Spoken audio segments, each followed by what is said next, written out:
Hello friends, आज मैं आपके लिए लेकर आई हूँ जीत आपकी के चैप्टर नंबर 4 का पार्ट 4। अगर आपने इससे पहले के वीडियोस नहीं देखे हैं तो जीत आपकी के प्लेलिस्ट पर जाकर जरूर देखें। ज्ञान की कमी।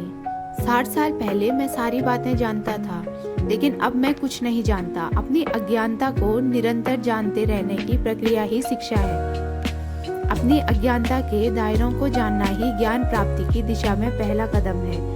इंसान जितना ज्यादा ज्ञान प्राप्त करता है, उसे अपनी अज्ञानता के क्षेत्रों का अनुभव भी उतना ही ज्यादा होता है। अगर कोई इंसान ये समझता है कि उसे सब कुछ मालूम है, तो उसे सीखने की सबसे ज्यादा जरूरत है। अज्ञानी लोग नहीं जानते कि वे अज्ञानी हैं। उन्हें अपने अज्ञान का एहसास ही नहीं होता। दरअसल वे अज्ञान से भी बड़ी समस्या ज्ञानी होने का भ्रम है। इसकी वजह यह है कि अगर हम कोई चीज नहीं जानने के बावजूद उसे जानने का भ्रम पाल लेते हैं तो गलत फैसले लेने लगते हैं। 18वां है भाग्यवादी नजरिया।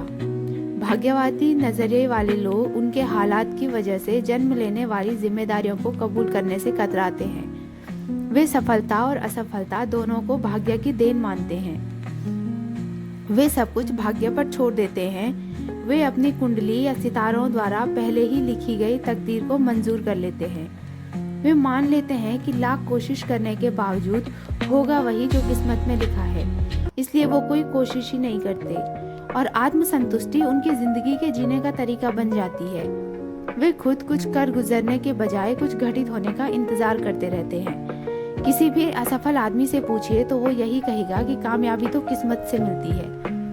कमजोर दिमाग वाले लोग तकदीर बनाने वालों, कुंडली देखने वालों और खुद को अवतारी पुरुष घोषित करने वालों के चक्कर में आसानी से आ जाते हैं, जबकि कई बार ऐसे लोग केवल पाखंड कर रहे होते हैं। भाग्यवादी लोग अंधविश्वासों के चुंगल में फंस जाते हैं।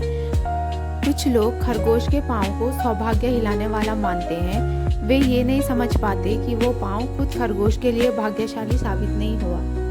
अगर हम असफल होना चाहते हैं तो भाग्य में विश्वास करें, और सफल होना चाहते हैं तो वजह और नतीजे के सिद्धांत में विश्वास कीजिए। इस तरह हम अपनी किस्मत खुद बनाएंगे।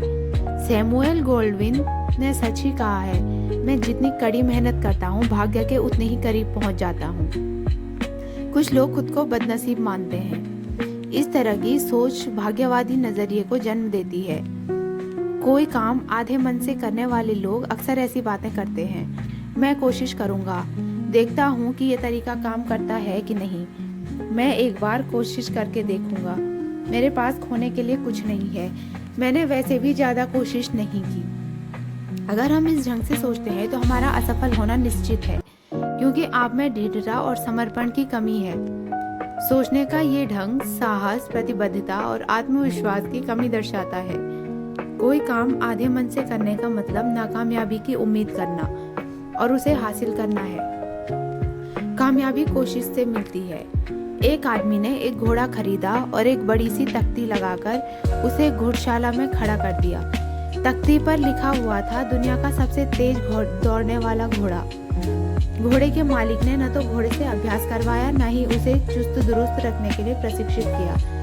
उसने घोड़े को एक रेस में दौड़ाया जिसमें वो आखिरी नंबर पर रहा। घोड़े के मालिक ने फौरन तख्ती बदल दी और घोड़े पर एक नई तख्ती लगा दी जिस पर लिखा था, घोड़े के लिए सबसे तेज दुनिया। लोग अपनी आलसीपन या जरूरी चीजों को न करने की वजह से नाकामयाब होते हैं और फिर किस्मत पे दोष देते हैं। नजरिया, हिम्मत और सोच में गहराई के बिना जिंदगी एक अंधा तजुर्बा है। तंग, सुस्त और कमजोर दिमाग वाले लोग हमेशा आसान और सबसे कम रुकावटों वाले रास्ते चुनते हैं। 15 सेकंड तक अपनी क्षमता प्रदर्शित करने के लिए खिलाड़ी 15 साल तक अभ्यास करते हैं। उनसे पूछिए कि क्या वे खुशकिस्मती से जीतते हैं। किसी खिलाड़ी से पूछिए कि कड़े अभ्यास के बाद वे कैसा महसूस करता है। वो आपको बताएगा कि वो ऐसा महसूस करता है जैसे कि उसकी पूरी ताकत निचोड़ ली गई है। अगर वो ऐसा महसूस नहीं करता तो इसका यही मतलब होगा कि उसने अभ्यास में अपनी पूरी क्षमता नहीं लगाई। हारने वाले सोचते हैं कि जिंदगी ने उसके साथ नाइंसाफी की है। वो केवल अपनी रुकावटों के बारे में सोचते हैं। वो ये नहीं सोचते कि जो इंसान पूरी तैयारी करके अच्छी तरह खेल रहा है, उसे भी उन रुकावटों का सामना करना पड़ा है, पर उसने उन पर काबू पा लिया। असफल और सफल व्यक्ति में यही फर्क है। जीतने वालों की तकलीफ बर्दाश्त करने की शक्ति बढ़ जाती है, क्योंकि उनकी मेहनत सिर्फ खेल में प्रदर्शन करने तक सीमित न रहकर उसके चरित्र को भी ऊंचा उठाती है। भाग्य उनकी मदद करता है जो अपनी मदद खुद करते हैं। एक कस्बे में बाढ़ आई। एक आदमी के सिवा वहां रहने वाला हर आदमी किसी सुरक्षित स्थान पर जा रहा था। जिस आदमी ने अपनी जगह नहीं छोड़ी, उसका कहना था कि मुझे विश्वास है कि भगवान मेरी रक्षा करेगा। पानी का स्तर बढ़ने पर उसे बचाने के लिए एक जीप आई। उसने उस आदमी को ये कहकर जाने से इनकार कर दिया कि मुझे विश्वास है कि भगवान मेरी रक्षा करेगा। पानी का स्तर और बढ़ने पर वो अपने मकान की दूसरी मंजिल पर चला गया। तभी उसकी मदद के लिए एक नाव आई। उसने उस आदमी के साथ भी यही कहकर जाने से इनकार कर दिया, मुझे विश्वास है कि भगवान मेरी रक्षा करेगा। पानी का स्तर बढ़ता जा रहा था। वो आदमी अपने मकान की छत पर चला गया। उसकी मदद के लिए हेलीकॉप्टर आया, लेकिन उस आदमी ने अपनी वही बात फिर दोहराई, मुझे विश्वास है भगवान मेरी रक्षा करेगा। आखिरकार वो डूबकर मर गया। भगवान के पास पहुंचने पर उसने गुस्से से भरे लहजे में सवाल किया, मुझे आप पर पूरा भरोसा था, फिर आपने मेरी प्रार्थनाओं को अनसुना कर मुझे डूबने क्यों दिया? भगवान ने जवाब दिया, तुम क्या सोचते हो, तुम्हारे पास जीप, नाव और हेलीकॉप्टर किसने भेजा था? भाग्यवादी नजरिए से उभरने का केवल एक ही तरीका है कि हम जिम्मेदारियां कबूल करें और किस्मत पर यकीन करने के बजाय वजह और नतीजे के सिद्धांत में विश्वास करें। जिंदगी में कोई लक्ष्य इंतजार, चाहत और अचंभित होकर सोच विचार करते रहने से नहीं, बल्कि काम, तैयारी और योजना से हासिल होता है। किस्मत लायक लोगों पर मेहरबान होती है।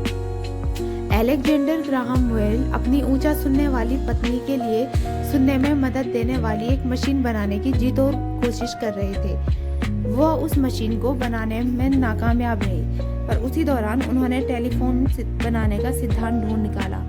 क्या हम ऐसे व्यक्ति को भाग्यशाली मानेंगे? अच्छी किस्मत तभी हासिल होती है जब तैयारी और अवसर का मेल हो। कोशिश और तैयारी के बिना अच्छे सहयोग घटित नहीं होते। भाग्य। उसने सारा दिन काम किया और सारी रात काम किया। उसने खेलना छोड़ा और मौज मस्ती छोड़ी। उसने ज्ञान के ग्रंथ पढ़े और नई बातें सीखी।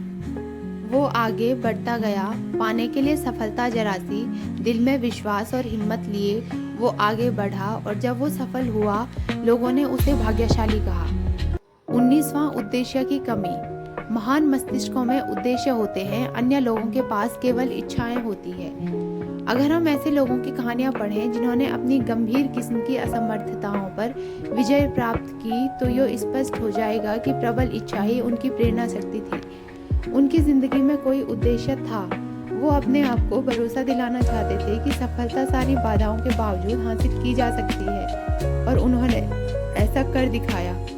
इच्छा शक्ति के बल पर ही लकवे की शिकार विल्मा रुडोल्फ ने 1960 की ओलंपिक दौड़ में सबसे तेज दौड़कर सोने के 3 तमगे हासिल किए। ग्लेन कनिंघम के मुताबिक ये इच्छा शक्ति ही थी जिसने जले पैरों वाले एक लड़के को 1 मील दौड़ में विश्व रिकॉर्ड कायम करने की शक्ति दी। 5 साल की उम्र में एक पोलियो पीड़ित बच्ची ने अपनी शक्ति दोबारा हासिल करने के लिए तैरना शुरू किया।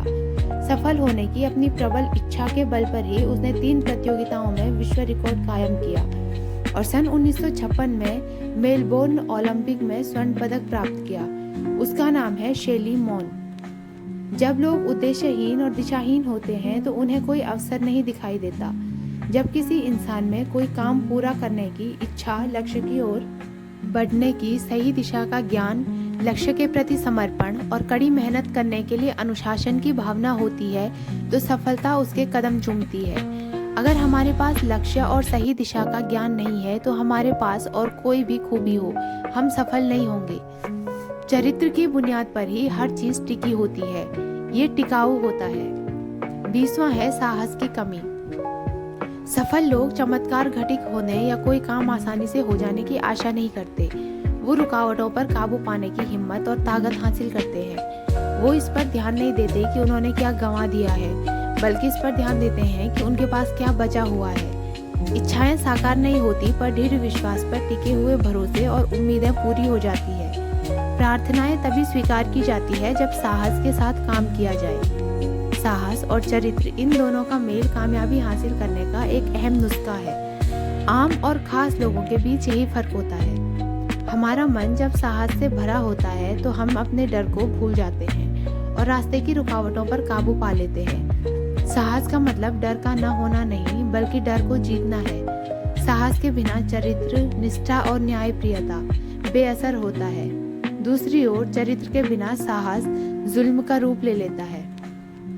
सफलता का नुस्खा। सफलता पाना केक बनाने की तरह है। अगर हमारे पास सही नुस्खा न हो तो हमको कामयाबी नहीं मिलेगी। अच्छा केक बनाने के लिए हमारे पास सही मात्रा में उम्दा किस्म की सामग्री होनी चाहिए। हमको उसे न तो ज़्यादा आंच देनी होगी न ही कम। अगर हमारे पास सही नुस्खा हो तो अभ्यास और कभी कभार होने वाली गलतियों से मिलने वाली सीख की मदद से ये काम आसान हो जाता है। अब नुस्खा हमारे पास है, हम इसका इस्तेमाल करेंगे या नहीं ये हमको तय करना है। सफलता हासिल करने के लिए कुछ सबक। हारने के लिए नहीं बल्कि जीतने के लिए खेलें। दूसरों की गलतियों से सीखें। ऊंचे चरित्र वाले लोगों से संबंध रखें। जितना पाते हैं उससे अधिक दें। बिना कुछ दिए पाने की उम्मीद न रखें। हमेशा दूर की सोचें। अपने मजबूत पहलुओं को जानें और उनकी बुनियाद पर अपना विकास करें। फैसला लेते समय हमेशा हालात की व्यापक तस्वीर को ध्यान में रखें। अपनी सच्चाई के साथ कभी समझौता न करें। फ्रेंड्स, आई होप आपको ये वीडियो अच्छा लगा होगा। जीत आपकी के आगे की वीडियोस देखने के लिए चैनल को सब्सक्राइब करें।